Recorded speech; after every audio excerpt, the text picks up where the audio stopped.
Hey everyone, good to see you all on this cold and rainy day. For those of you who don't know me, the majority of you probably, my name is Michiel van Iersel. I'm one of the Loop Fellows here, spending a year with you at the GSD, having a great time. And it's a great honor to be here today with you to introduce you to Dr. Yara Sharif, who's here in the front. Happy to have you here. Roughly a month ago, we had Noura Akawi. Maybe some of you joined her talk. She's the director of Studio X Amman, and she talked at length about Palestine, where her family is from, and how she engages with that environment with her students. And I think you have a lot in common. So Yara is a practicing architect, academic, born in Palestine but based in London, spending her time between her own practice, Godzari NG Architects, and teaching at the University of Westminster and doing research. But you're very prolific. You're also a curator. You're an author of this book, which you'll be talking about, I guess. But the focus of a lot of your work is on Palestine, on Gaza. You've done a project called Self-Built Prototype, which is kind of providing people with the strategies and tools to kind of rebuild their own built environment. So you also seem to be impatient. You don't want to wait for the big structures to solve things. You're very self-starting. And very hopeful and optimistic from what I know of your work, looking for creativity in those difficult circumstances and looking for the cracks in which you can operate as a human being, but also as a designer, as a creative professional, and how you can maybe fill in some of those cracks or bridge some of the gaps that are caused by the violence, by the destruction in Palestine. And I think it's only relevant to have you here in this very fragmented country that I've got to know over the past few months. So I'm also interested how we can maybe use your experience in another part of the world in our understanding of the situation we are here in now. It's also good to mention that you are here thanks to the Aga Khan program at the GSD. So was Noura Akawi. So it's an interesting series of lectures and conversations. I'm very pleased to have you here. And I would like to invite all of you to welcome Yara here at the stage.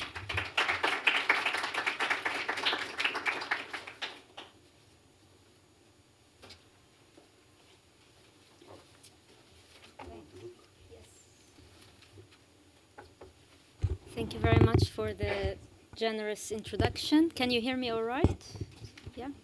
Thank you very much for the intro, and thanks for the Aga Khan for the invitation. And I hope by sharing the experience, this will open up also the space for a conversation and a discussion at the end.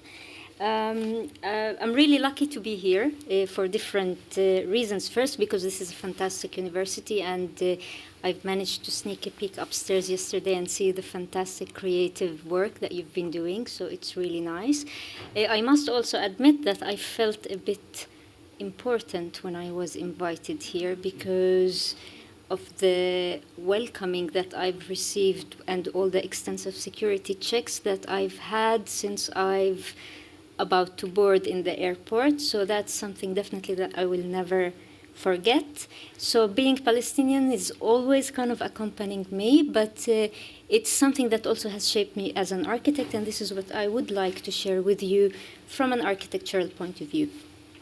So the work that I've been sharing, that I will be sharing with you is, I will be wearing two hats. As mentioned, so first I'll be wearing the hat of Palestine Regeneration Team, which is the research by a design group that I've founded along with my partner Nasser Gulzari and Murray Fraser, where we basically tried to think of how to rethink the Palestinian landscape and imagine what could the space of healing be.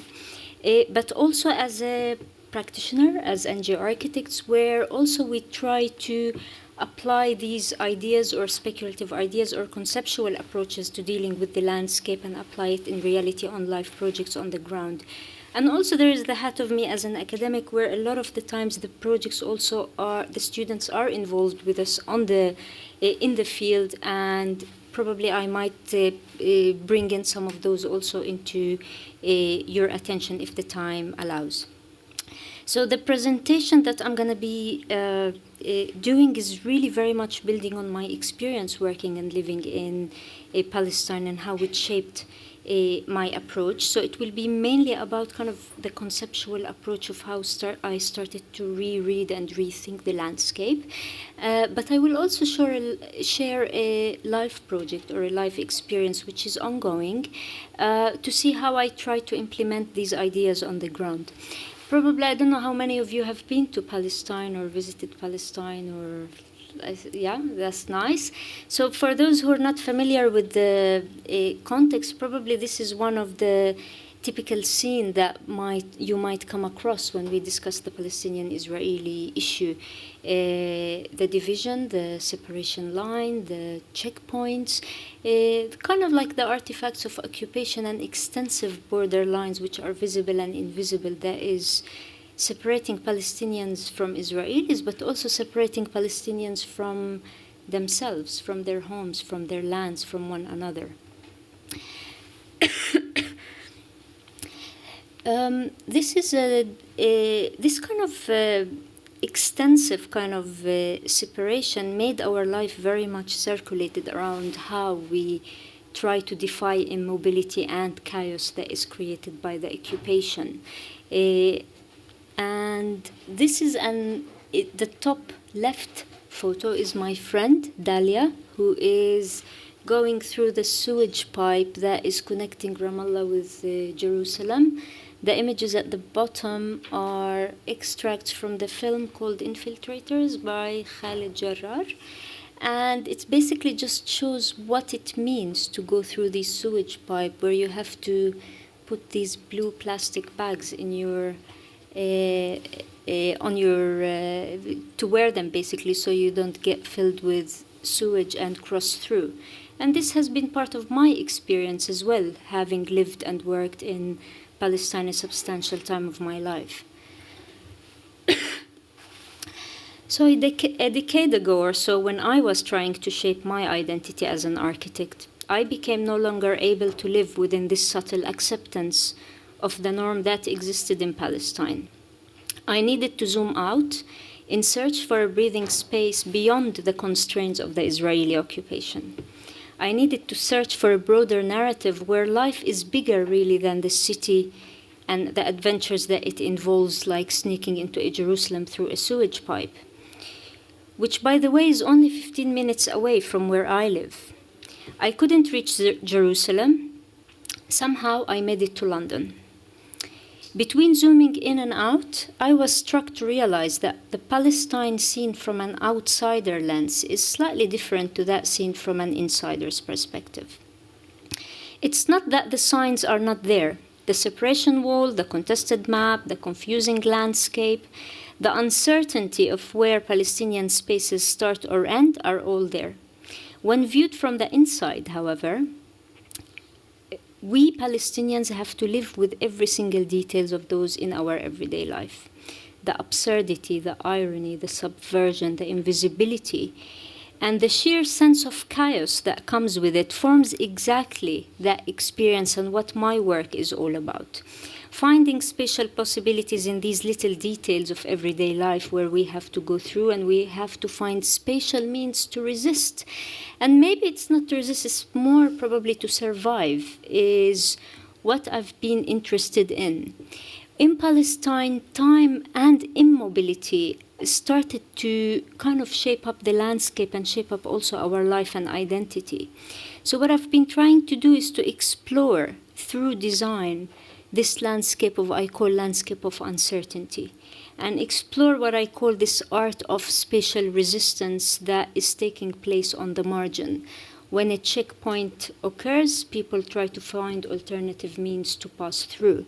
It's kind of like this everyday life which is happening on the margin that is starting to create new cultural and urban realities shaped by this act of occupation, but also by the corresponding will to survive and resist. Everyday spatial resistance is now really displaying tools that probably architects and planners have so far failed to achieve.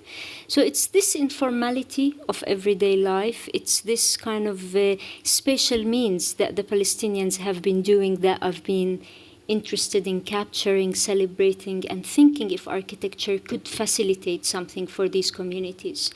So these, with the introduction of the checkpoints, it's kind of the landscape is becoming very ephemeral. Cities appear, others disappear. Identities and communities almost move from one place to another.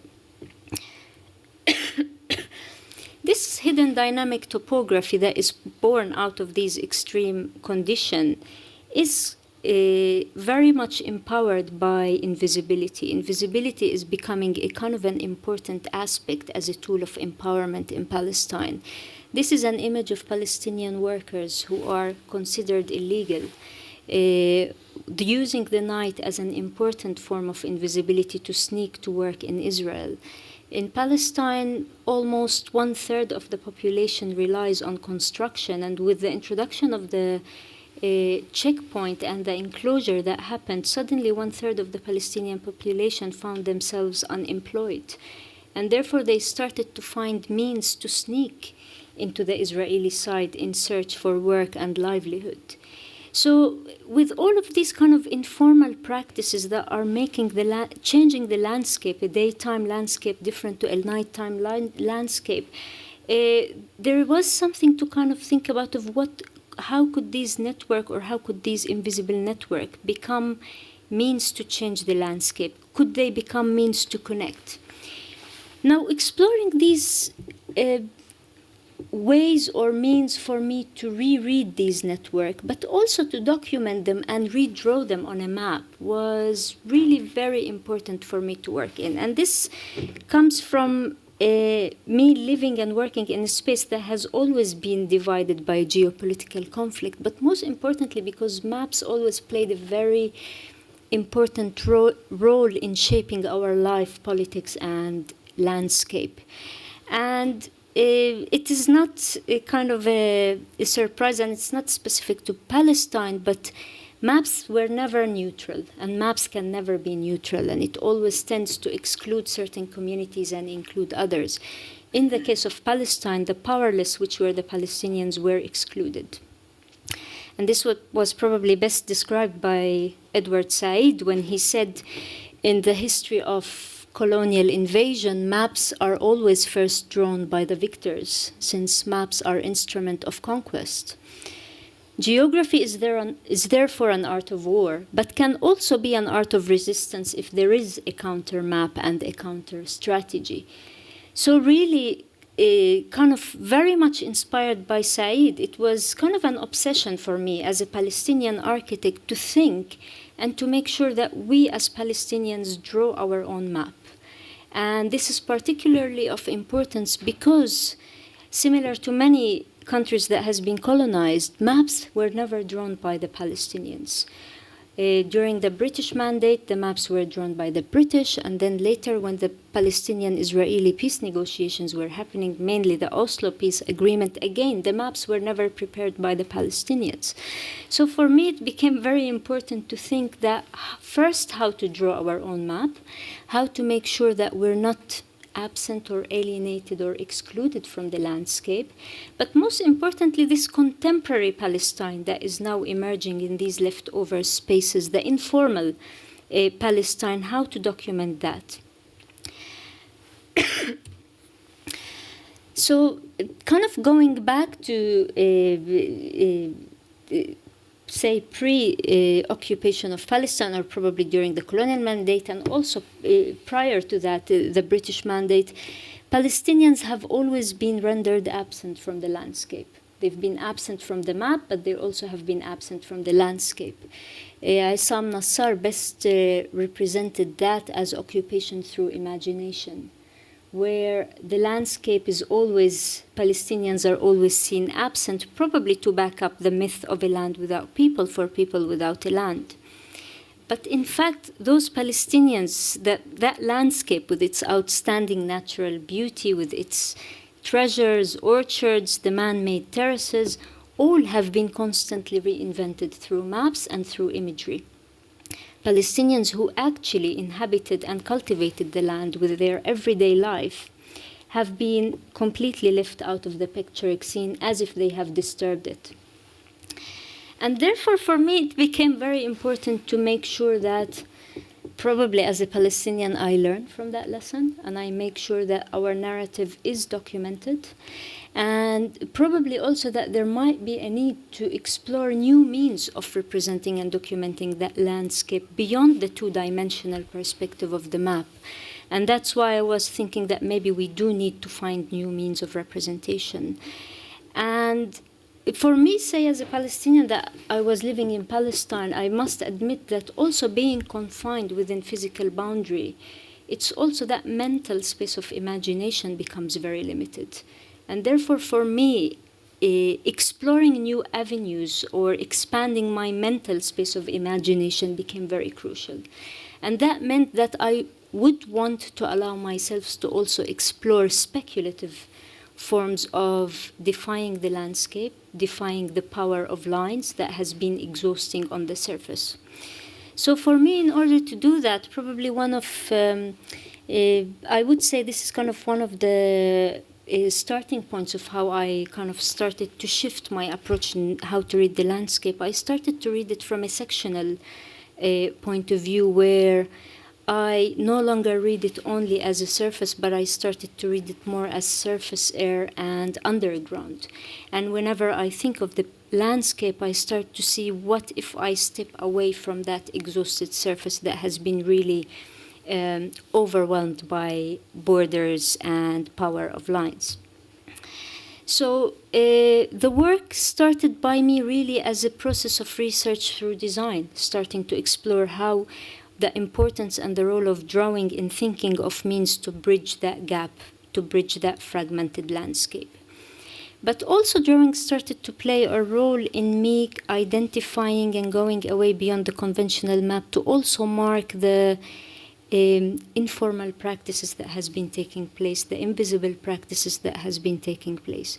And this is quite important because not only during the pre-occupation of Palestine that Palestinians have been rendered absent, I also believe that even with the contemporary current Palestinian-Israeli conflict, whenever the subject or the context is being discussed, more the artifacts of Israeli occupation are being rendered more visible. The wall or the settlement or the checkpoints, while as the Palestinians themselves always or mostly tend to appear as passive audiences in the sense that Israel makes spaces and the Palestinians react to them. And this is something very important that I wanted to defy because, in fact, there is a lot of production of space that is taking place, and it's very important to mark or record or document for the future, but also to see if there is a way for us to celebrate it and take it further. So going underground, away from the surface that we've been talking about, and this is a part of the book that has been published here, there was, going under the surface, I was working on exploring this, what I call the war of stone, archaeology, water, and sewage, which really, for me, in my view, they're far more dangerous than the other forms of visible or the straightforward ways of occupation, like, say, the apartheid wall or the illegal settlement. The war of archaeology, where certain layers are being kind of put more further into the surface and other layers that unroot the Palestinians of the landscape, is quite a dangerous approach that one needs to be aware of. Water, exploitation of resources, sewage, stone, specifically stone, being used as a cultural currency literally being fought over to root oneself into the land. I mean, in Palestine, this is kind of a typical scene of how the landscape of the West Bank currently looks like, where it's really kind of a dangerous form. Quarries really have changed the landscape. And these are mostly Israeli quarries that are mainly set in the West Bank because I don't think there are any quarries in the the historic Palestinian part because of its environmental disaster. But the impact is not only environmental, the impact is also a visual impact on the landscape, that it's changing its image. Quarries have changed this landscape from really a homogeneous landscape into one full of voids that really any minute can literally collapse. With stone being used as really an object, Jerusalem now is rendered in stone from top to toe, if I can say that. It's the only material that is allowed to be there. Stone is really being exploited. The Israeli human rights organization Yeshdin has estimated that in 10 years' time, certain mountains will be completely flattened from the excessive amount of quarrying that is taking place. So while looking at that, I was trying to think of underground and think, what could architecture do? Could the subversion and the invisibility that has been used become a mean to negotiate this contested space? Could I find underground and in the quarries a way to kind of capture water from it being lost? Could I find a way to also capture the Palestinian identity that it's being slowly erased? So just as stone is being used as a way to root ones into the land, could I use it as a way to inject what I call the new DNA of Palestine that could be reclaimed further? So part of these kind of, let me say, expanding that space of imagination that I've been talking about, I started to think, what if I go underground? And by going underground into the quarries, the design language became kind of a form of confrontation. Started to address the other, while by capturing, crushing, and excavating the underground, I try to rethink and reclaim and heal the Palestinian landscape. This is why the existing machinery in these design propositions started to viciously take over the landscape. The trucks, the cranes, the bulldozers, the lifts are deliberately retained. Their familiar dystopian face is kept as a fake moment of normality and is then masked by invisible tactics for healing. In my case, I used the amber as a way to inject the Palestinian memory in the landscape and maybe the Palestinian identity and right of homes as a way to defy the absentee law that is being used. And amber was specifically used, especially with the kind of, again, the alienation of the landscape by these pine forests, which is the forestation, kind of an extensive, vicious forestation project that has been taking place in the landscape, where the pine tree is not really an indigenous tree of Palestine. The pine tree was introduced during the British Mandate, but it's been kind of strategically placed in areas which kind of take over the destroyed villages. It takes over very important olive terraces and stone terraces that really has been the key identity of the Palestinian landscape. But yet, also these same pine trees that has been taking over, and later, which I will show in one of the live projects, these pine trees also paved the way for the illegal settlements that later take place. So, having said that, the amber is also produced by these pine trees, and I start to see it as a way or as an agent where it could become a mean to fossilize the Palestinian identity, and it can be injected within the stone. So the project started to offer kind of imaginary future scenarios, and this is an example of the Palestine Post in 2028 or something, probably talking about excavations in Jerusalem revealing another land registry trapped in amber. So amber became a metaphor for an identity that it's being lost, but it also became, instead of an agent to occupy, probably an agent to freeze. And just as I was going underground, I also tried to look above from the air.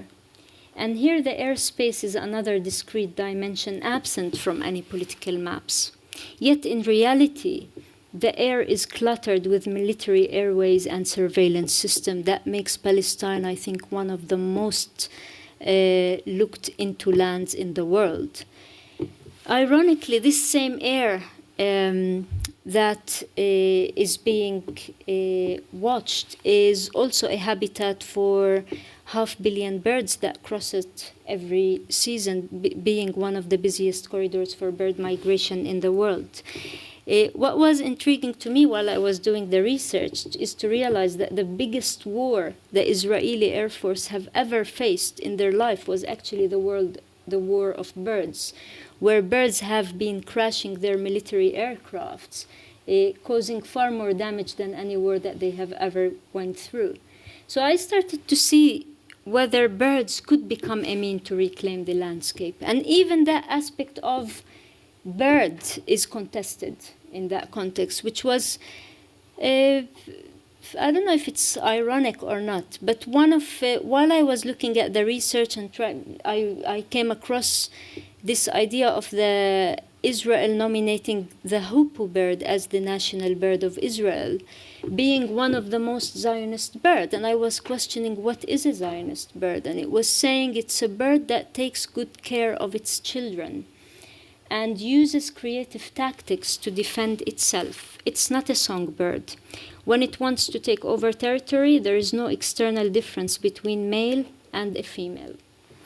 So taking that as a driving force, I would say I started to think, what if the birds become the agent, maybe just to mark the landscape, just a way to mark the territory? So I called that project the Narrow Paradise, where birds take over, creating new habitats for birds just to mark that contestation of the land and probably reclaim what we could not claim on the surface of the land. The machine in this context challenges the norm by promoting bird habitats with all their delicacy and fragility in order to capture what's still left in the air to breathe. The projects really vary. They're very much about a combination lying between dream and realism, and I will come to a moment of realism later to kind of talk about it. But what I try to do in my work is really just to look or capture what I call moments of small change. These moments of small change, I see them almost like matrices that probably when they crisscross, they might create that space of hope that I am hoping to capture. So celebrating these details of the everyday life, probably building on that irony that we live with our everyday, the subversion, the invisibility as a way to capturing hope is probably what I've been trying to do. Before I move to the live project, I wanted to read an extract from the fantastic work of Saad Amiri, which I believe also she was here a couple of years back to talk about her work with redraw. So I will read a bit of a confrontation or a discussion or a conversation between Saad and one of the construction workers who basically has been going back and forth as a construction worker, sneaking into Israel. And in the discussion, Saad was asking him about how he feels having to sneak every day to Israel while being old. So he said, listen, when I am in a bad mood and I am sitting on that construction site, I say, El-Arsat, this occupation will never end. They keep taking more land and build more settlements. We will never have peace with these bastards. So in a day like that, when I'm in a bad mood, I decide, okay, I'm going to put less portion of cement in my concrete mixture. But sometimes when I'm in a good mood, I think all occupations in the world have ended, and Palestine cannot be any different. And these settlements will become Arabs, and most probably will become refugees for refugees and poor people like me. On a day like that, I say, Yalla ya walad, put more cement in the picture. And this really represents the surreal and ironic everyday life of Palestine. I don't know if I have another 15 minutes to go through the life projects, which basically is a way to try to see if I can apply this space of imagination into the landscape. And this is a project that kind of like try to think, the project started by us trying to think about the rural and why we wanted to work within the rural landscape. And how could these ideas or concepts that I've been applying earlier could come into it. So why the rural? Probably because the rural now has been transformed into periphery space in Palestine. The rural now in Palestine has been transformed into a space full of void. So for me, I started to see it really as this manifestation of this contemporary map of absence that Edward Said has been talking about earlier. And this has kind of, some call it an achievement, the Oslo Peace Agreement, others call it a disaster, whichever position one in. But what happened as an outcome of this Oslo Peace Agreement is that the West Bank has been transformed into areas A, B, and C, where area A basically is this little dark dots that represent the Palestinian built-up area, where area B and C are more of the farmlands and the rural landscape. Area C is really the rural landscape of these villages, and it's an area which is completely under Israeli military control, which means that Palestinians have no right to use them, which is basically the Palestinian rural landscape. So Area C has left to decline. Area C has been areas which are not allowed for any building construction to take place. And a lot of the Palestinian historic fabric also was left there to decline. So as a starting point of one of the projects, we started to work in collaboration with RIWAC, where RIWAC is a Center for Architectural Conservation in Palestine. And they spearheaded a concept which was called the 50 Villages concept, where then they thought that by protecting these 50 villages, they will be able to protect almost 50% of the Palestinian historic fabric that is being lost, and that's mostly in the Area C. So the project started by us looking as part of these 50 villages into the historic center of Bir Zayt. And we started to see this kind of looking at these 50 villages as a way to kind of think of this matrix, of this new matrix. So we worked with RIWAC on basically initially developing an urban strategy or a rural strategy to think of how to bring life back to the historic center, celebrating and bringing forward these informal networks that have been kind of taking over the landscape. But later, probably the project or the ideas of rethinking the ruler started to become more embedded or structured when working again with RIWAC on a project in a village called Beit Iksa, which is probably one of the main historic centers where the play between the speculative and the actual has been best manifested. Beit Iksa, let me see can you see the cursor? Yes. So Beit Iksa is here. It's really part of the Jerusalem Governorate. However, the village is completely isolated. It's isolated because Jerusalem basically has been divided with the wall and the border lines into a lot of disconnected cantons, and it happens that the Palestinian built-up area are completely left out of that. And that reflected itself on Beit Iksa, where the only way to access the village is through a checkpoint, which means that the locals have to come in and out through a gate every morning and come back through that gate in the evening. In practical terms, the village is completely isolated. People left it, and it became kind of a ghost town to decline. But what was coming it became more embedded into our consciousness while we were looking at the aerial map of the village, trying to delineate where is our area of intervention. And that area where the red circle is actually the historic center, which we realized is completely invisible from the landscape. A village which completely now invisible, what was kind of interesting for us is that this village only 70 years back, was known to be one of the most important villages, known as throne villages, which basically these are the villages that were, during the Ottoman Mandate, they were feudal villages that collect the taxes, and they had a strong relationship with Istanbul during the Ottoman Mandate. So that same place had strong relationship with Jaffa, with Beirut, with Istanbul, and suddenly now it's only a way to access it through a gate that is completely invisible. This is a poster on the right, says a 12-hour in the bus with comfort, Cairo, Jerusalem, and Jaffa. So from this culture of kind of connectivity and the global connection into a landscape that became completely hidden under these pine trees, where the settlements have taken over it. And again, kind of like this description of nothingness, emptiness, silence, started to construct scene. And as in the old days, these scenes used to provoke and confirm a Western biblical imagination with the landscape, which later paved the way to occupation. Now these scenes are kind of paving the way for a landscape that is abandoned, that is left over, ready to be modernized by a railway system, and a speedy railway system that connects Tel Aviv with Jerusalem directly. So again, almost kind of like that fiction of an empty space is kind of embedded in these historic fabrics, or the Area C, or the rural landscape, and that's exactly why we wanted to work on that further.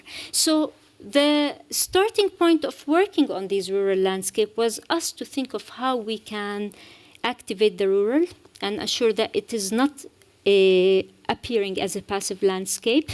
We started to seeing, far from being empty, we started to see these voids as everything that is not occupied. It is actually that space of possibility that hasn't been touched, and there is that space of possibility for us to recapture it or reappropriate it rather than exploit it.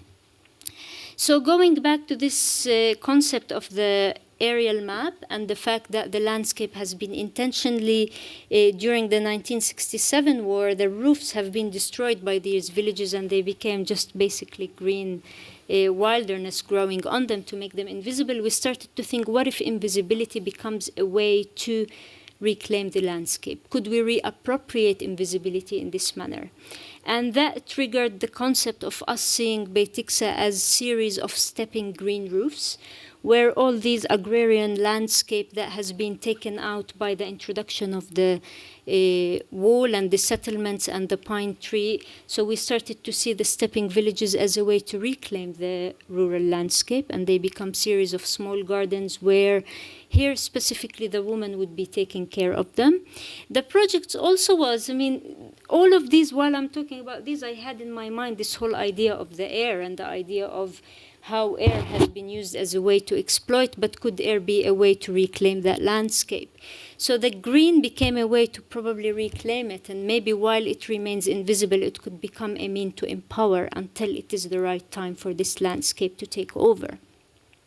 So we worked with the woman in Beit Iksa, and we worked on developing a green roof system, which is made of 100% kind of sustainable material, which basically we spent 3 months in our research, and we went to the vegetable market and collected all the material that could help us in doing the technicality of a green roof in a hot climate where we don't have much water to capture it.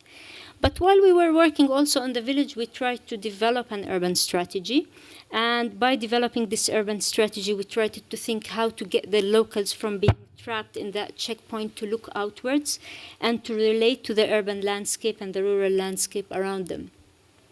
So as a way to defy this mental erasure, that is the village here. We started to kind of mark the villages that has been destroyed, the villages that has been hidden under the pine trees, like Lifta, like Deir Yassin, which being kind of, Deir Yassin has been completely erased, known for its massacre that happened. But also we tried to mark bird migration routes. We tried to mark the water springs that were in the village, and how basically to make sure that instead of the locals looking inwards, there is a chance for them to start looking outwards. So the early ideas of the bird routes came back, we started to apply what we call the bird folly into one-to-one scale. We marked the names that has been lost on the map. And here it was inspired by a book Rajesh Hadi called Palestinian Walks, where he said in Palestine, every wadi, spring, hillcock, and cliff has a name, usually with a particular meaning.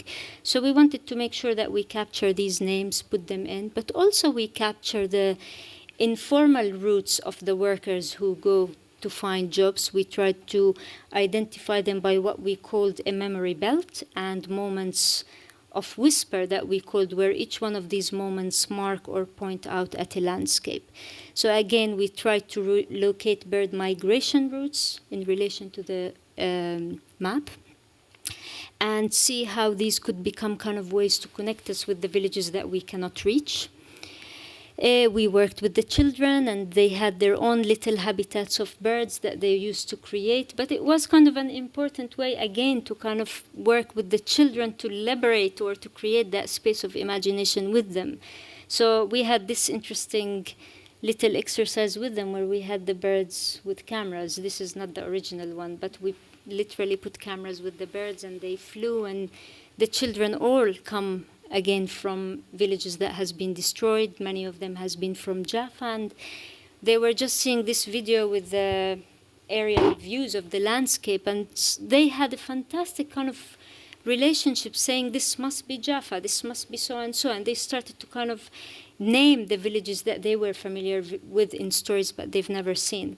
But it was also an interesting experience with one of the children where he said, I'd like to go with the bird to Gaza. I know that they make very nice strawberry, and I love strawberries. And suddenly that whole concept, of a simple concept of a bird and a camera, became a way to liberate the space.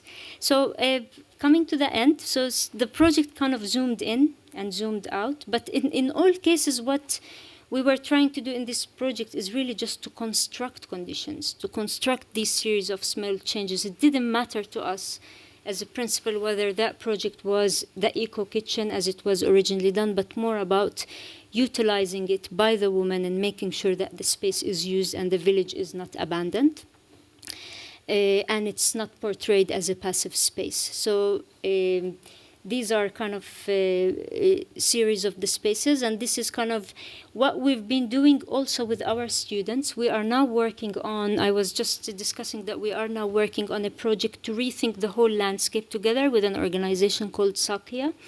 And we're trying to see the landscape or develop this concept of the landscape as a garden, and taking that notion of the garden a little bit further, as garden always used to be portrayed to kind of reflect domesticity and settling in a land, while in this case we're probably trying to see the garden as a space of experimentation, exploration, but almost also as a factory of production.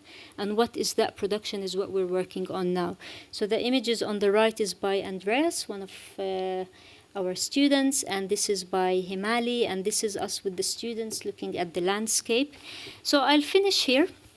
I always try to finish with a word that has been said by a fantastic journalist and activist called Amira Haas. She said, Israelis play chess while Palestinians play ping pong.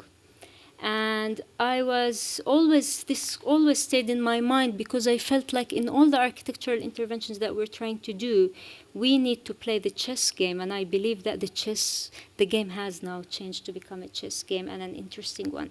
Thank you very much for listening. And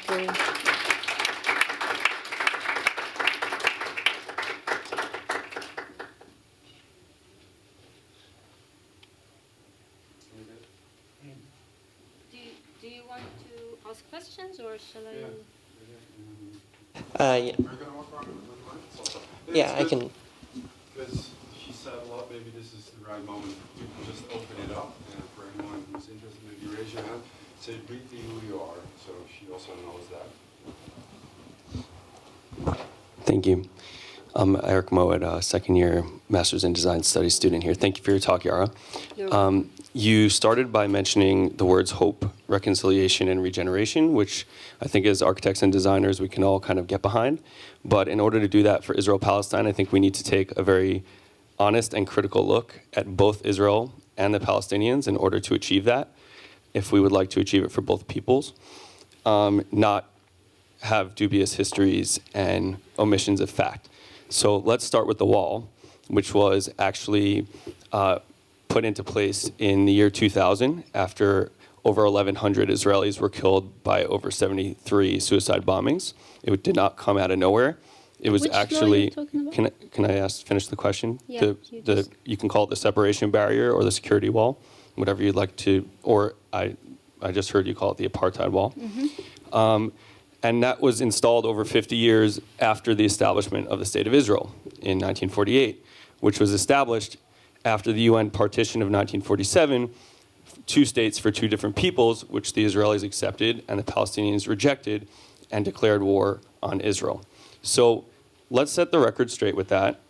And I guess with those facts being on the table, I would ask you, what and whom do you want this hope and reconciliation and regeneration to be for? Is it just as the man who you were quoting with the cement has stated, where you want to erase Jews from Israel, or is it for both people? Because as a fellow designer and architect, I personally would like it to be for both peoples. Thank you. Thank you very much for your question. Very interesting and very good. Definitely, when I talk about hope, I talk about hope of creating habitable spaces and human spaces.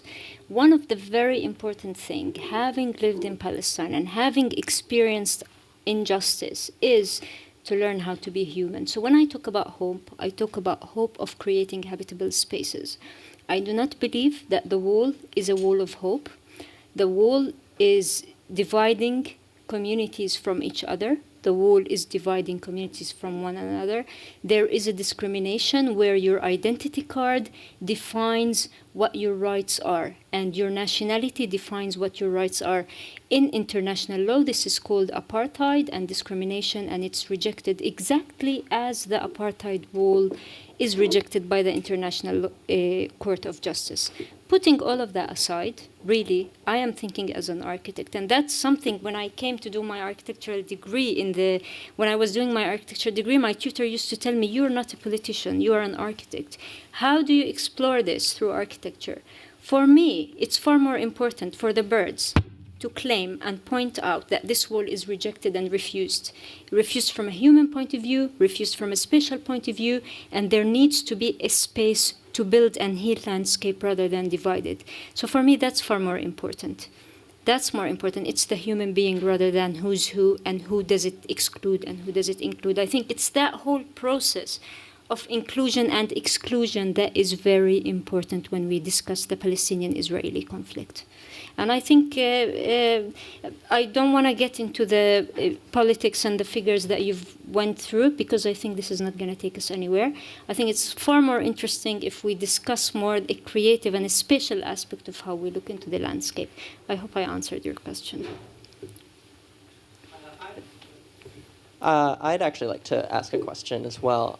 I think some of the many things that you mentioned, one of the many things that you mentioned struck me was the quote from the construction worker who sort of on varying days thought through the long-term possibility of the permanence of architecture and the permanence of buildings and the impermanence of their original inhabitants, their original purposes, and along with that, the sort of role of the birds whose presence are felt both all the time, but not physically always because of their migration. And because it seems so often in architecture that this idea of permanence is a sort of goal or a sort of validation, I'm wondering how you see permanence within your work and within this context. It's a very interesting question and also an approach. And I think it's kind of also a fundamental question when thinking about a landscape conceptually.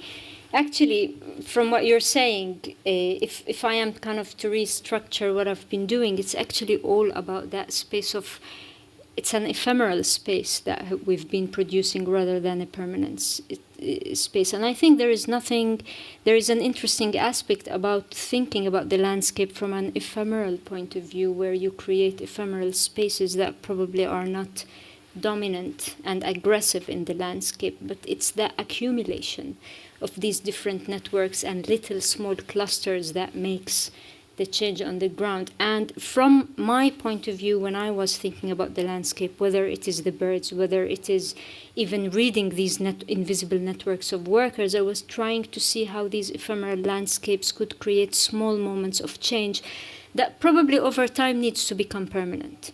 So even when we look at the green roof as an invisible mode of empowerment, we also need to question, is invisibility always a way to empower, or is there a time where this invisibility needs to become more visible? So that's quite important, exactly as I also think about these sewage pipes and the fact that I have to go through the sewage pipe in order to commute from one place to another. One could also fall into the danger of believing that this is actually normal. And while I was living there, I used to think that this is normal, but it's not. It's inhuman to have to go through a shit in order to communicate your daily life. And I think if temporality is a way for me to realize that, it's all right, but it shouldn't stay till the end. And I think that's where creativity should come.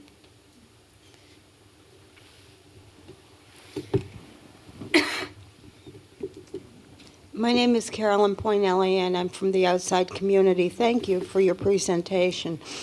It struck me, I don't know, I'm sure you know of the Museum of Natural History, the Beit Zahor. Yes. And it struck me the similarity of trying to bring life back into the land. And I didn't know if you were also working with Mazen or in coordination. And I think it's brilliant that you actually bring life back into actually bring it into the country. And one of the things in coming here, I had heard once that Palestinian women constructed the homes, the houses. And that's why I thought, oh, isn't it interesting that a Palestinian woman would be an architect, you know, and sort of there seemed to be a lineage, but it's interesting to me how you're going about it. Thank you. Thank you very much. Thank you very much for. Actually, we are now working with Mazen on designing the Natural History Museum, and there has been a lot of interesting also discussions and debates of what is a Natural History Museum, and if we're talking about natural history, then whose space is it, and how inclusive could it be, and how to make sure that it's a human space, as you've been mentioning, but also. With the kind of excessive loss of the landscape and the fact that there is a wall separating Bethlehem, there's also been discussion about what defines a kind of a Palestinian identity or a Palestinian architecture. Is there such a thing as a Palestinian architecture in the city as opposed to the villages? What could we do with the building materials and how to make sure it's sustainable? And all of these come into it with all of these issues of uncertainty also in the background. So we'll see the outcome in a couple of years' time, hopefully. Yeah. Thank you. Thanks. I wonder if I could ask you what might be another controversial question. Sure. You've spoken about the architecture of hope in the Palestinian areas. Yeah. Speak a little bit about the opposing architecture of settlement, the architecture of dominance, of strategic positioning, that is the architecture of Israel in Palestine. You want me to speak about it? Yeah. I mean, your thoughts about it, because yeah. you're balancing, in a sense, Yeah. the other part of architecture that's occurring in Palestine. Yeah. Well, I mean, the purpose of my work is really not to talk about it, because it's been talked about so much. I mean, that's really exactly why I am trying to offer an alternative perspective, because whenever we talk about Palestine, Israel, issue of architecture and space, the subjects that come out are the built-up areas in Palestine, which are very limited, and therefore there are very high-rise buildings and chaos and unplanned, because you cannot put regulations on people to say how much you could build because you have a limited amount of land. You talk about the illegal settlements, which are happening in the West Bank, and they're taking over lands and resources, and they have a problem with their architectural language because they don't really fit within the landscape. But again, it's a subject that's being talked about at so many levels, whether by the critics of Israel or by the supporters of Israel or whatever. It's always the subject because it's an artifact. It's clear. The wall isn't the same thing, the checkpoint. So I'm not really in the situation to talk about it from a spatial point of view, apart from the fact that it's destructive. And again, it's sitting on lands which belongs to the Palestinians, and it's been ruled by the International Court of Justice as illegal, and it shouldn't be there. And at the same time, it's still expanding, and that is problematic. So if I'm going to talk hope, this is not hopeful, so I'd rather not talk about it.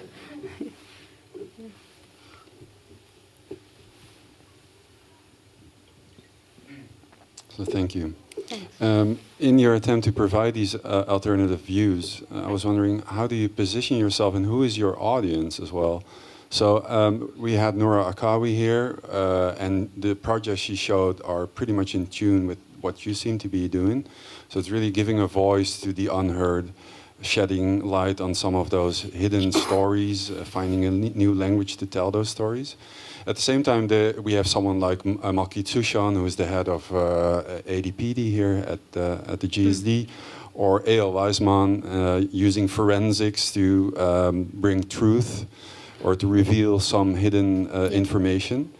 And Malkit, for example, is directly working with the United Nations at this point to directly have an impact on conflict resolutions in certain parts of the world, using her understanding of the Israeli-Palestine conflict as a way to move on. So how do you position yourself within that spectrum of possible ways of writing histories?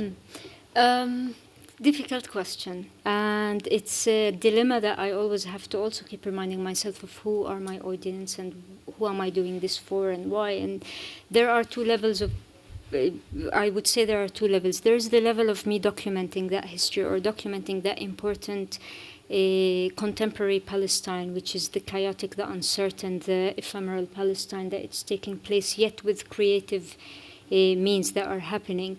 And probably that's for the future history. So at some point, maybe one would say that it is not as absent as it's being portrayed. And there are new trials to kind of redraw the landscape from a local lens, from a feminist point of view, from a female architect, but also from everyday life. So there's that aspect of probably predicting what might happen in the future and feeling responsible that there is a need to capture that and freeze it. But also there is the architect in myself, and probably there is also the ego of an architect to build and create spaces. And I always try to think how to make sure that I bring these aspects and put them on the ground into live project. And therefore I don't see it as who are my audience, because I don't expect to stand in front of a Palestinian to tell them that you've been going through the sewage pipe, because that's his life every day, and it's not something that probably they're proud of. It's a life building on survival and struggle to get on with their life. But what's important for me is to try to create conditions for the Palestinians in order to make them cultivate hope and keep going in their everyday life. So probably they're not my audiences, because I don't see myself as an outsider.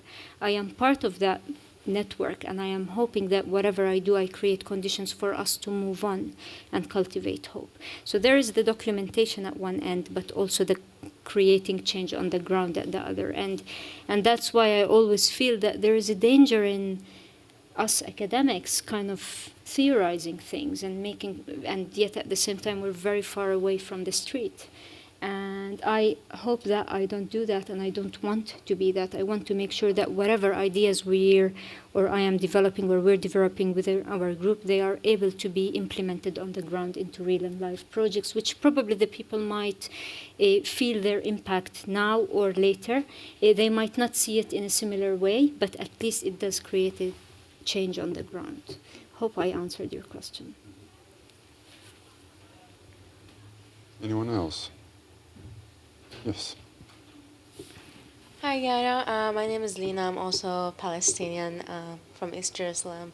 I'm wondering, as an architect and as a Palestinian, the issues of mobilities make it so much more difficult to visit the site to produce, to work, with the actual, community there. And I was wondering if you were able to create a new way of working so that you can actually work in places that we are not allowed to visit, like, for example, Gaza or, Jerusalem, expanding your boundaries. Yes, yeah, absolutely. Thank you. I mean, I haven't been to Jerusalem for a very long time. So the last time I used that sewage pipe was probably 10 years ago, and I decided that I'm not going to do it again because it's too messy. So I didn't go to Jerusalem, but I didn't go to so many places of Palestine, including Gaza.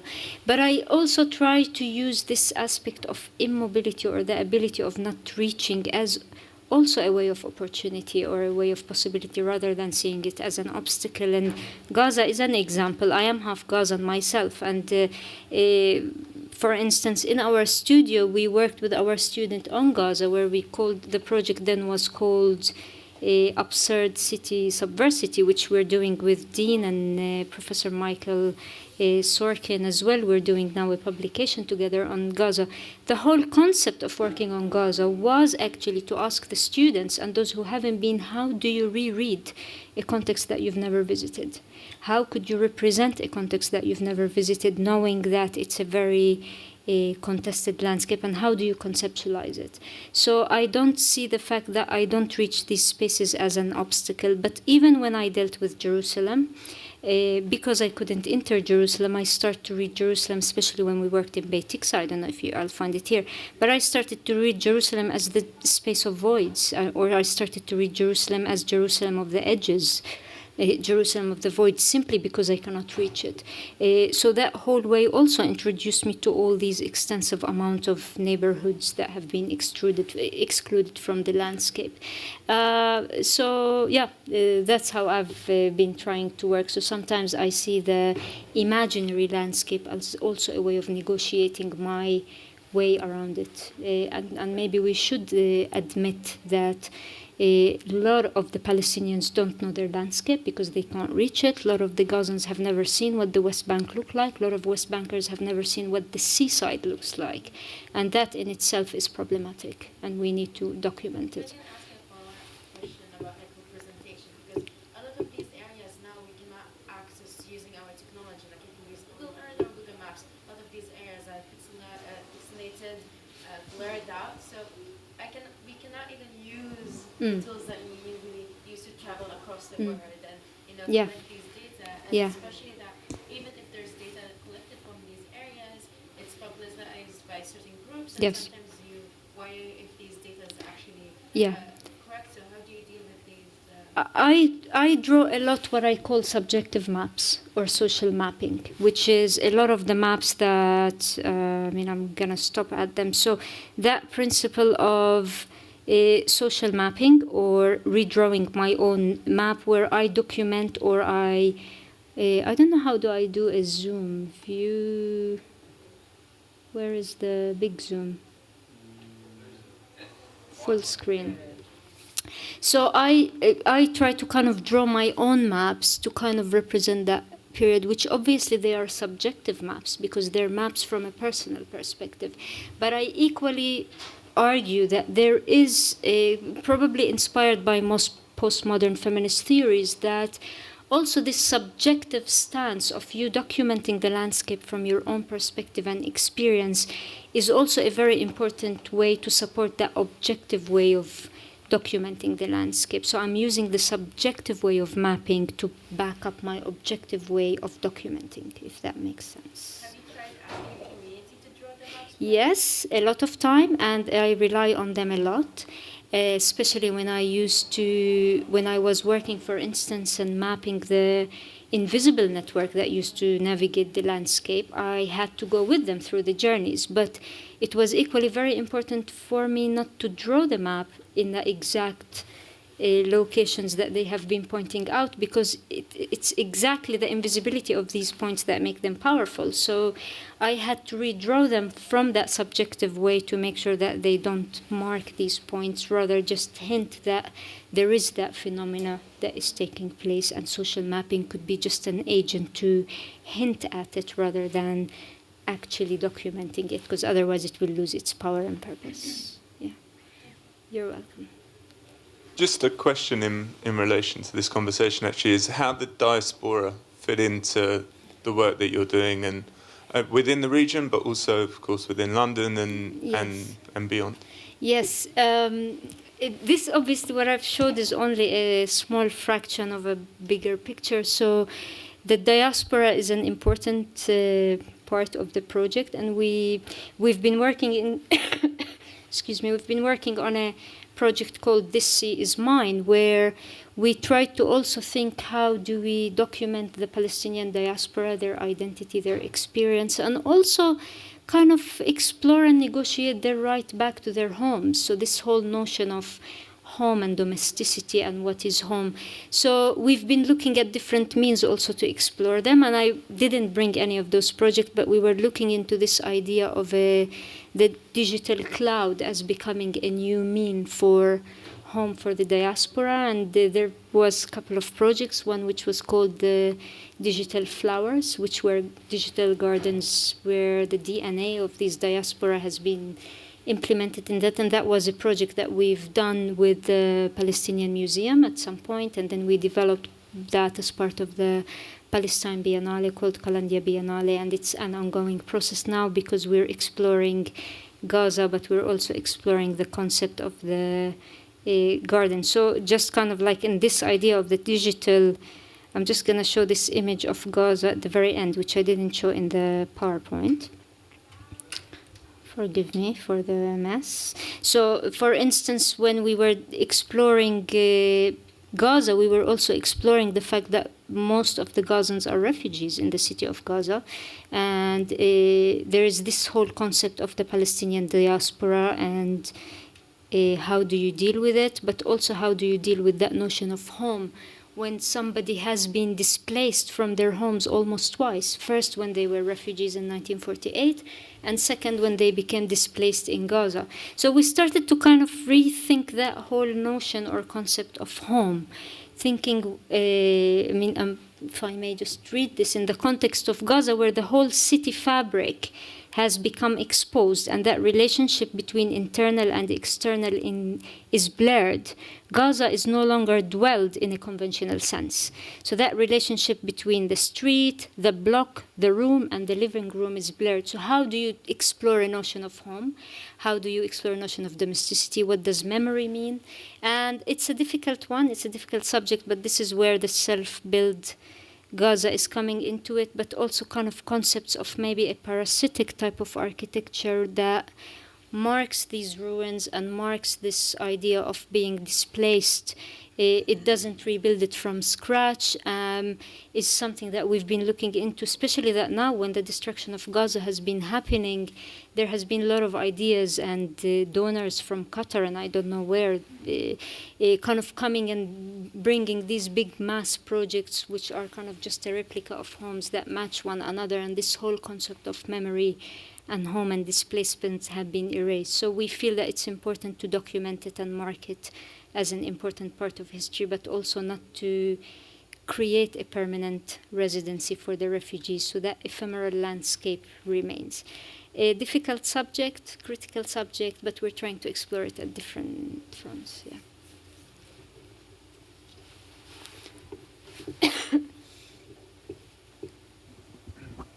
So I'd be also curious to hear more about how your work in Palestine, how it affects your work in London, for example, where you're also active with your own practice, creating residential projects, for example. So are there any similarities? Are there any lessons to be learned from those harsh conditions, thinking about segregation, for example?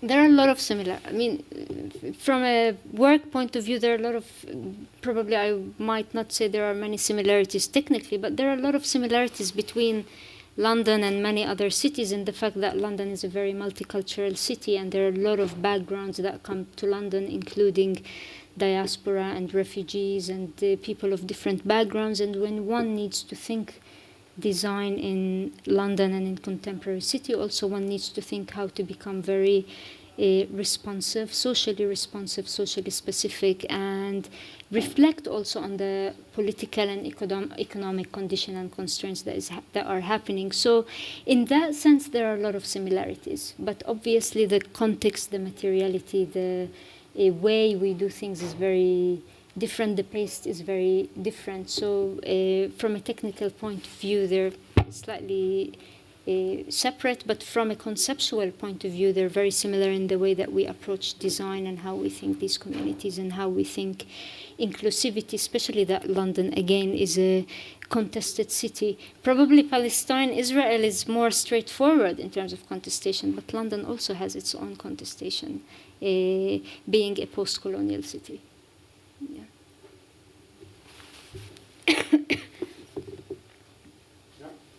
One final question. Thank you. So, if you'd like to put facts and figures aside, and I think it's great that you brought up the word subjectivity. So you mentioned you didn't speak about the settlements because it's something that's been talked about over and over again. So this is the fourth such lecture at the GSD that's all about speculative design within Israeli and Palestinian territories. Mm-hmm.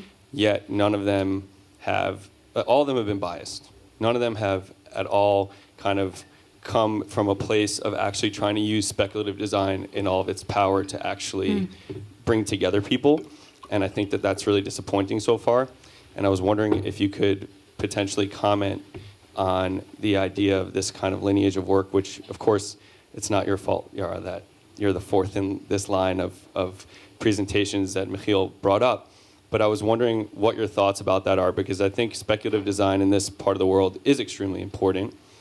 But I don't think that just because it's speculative design, it can ignore history or facts, right? I think you're not a politician, you're a designer, but you are an academic, right? So you do have a responsibility in an academic institution, of course, to uphold those things as well. Of course. First of all, this is not only speculative, because a lot of the work, I've showed a whole last part is all about live projects that are implemented on the ground, which uses some of the kind of speculative idea, if you may say it, or the conceptual ideas as a driving force to implement things on the ground. So I wouldn't say this is speculative. It is absolutely a combination between speculative and live project. Birzeit, which has won the Aga Khan Award, is a project on the ground. The 50 Villages is ongoing with Riwaq. Beit Tiksa won the Wholesome Award. Gaza, we're just again on site. So it's not speculative. I think whether I forgot what was the other part of your question. You were saying these speculative projects are not working to bring people together. Is this what you said? Probably you haven't seen much of the project for you to judge. I think you're trying to come into early conclusion. You don't know what I've done. Even that concept. Yeah, but even the concept of the birds as a kind of a mediator in the air, the birds are just losing the landscape as a way to mark boundaries that we reject. And I know many people from the Israeli side also reject the wall and also reject the border line. So to say that this is one-sided and not the other, I don't think it's true, because there are a lot of people who on both sides who are against this isolation. And it's exactly, actually, this wall and this division that both parties are trying to talk about. When Issam Nassar talked about this occupation through imagination, he also exactly talked about how this has its danger on the Israeli side, who don't see much of the other, of the Palestinians, and vice versa.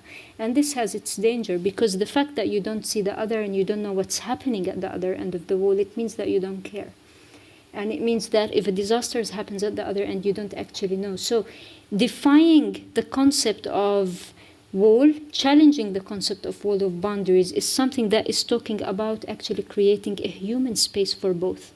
I don't say this is for X and not for Y. It's a human space.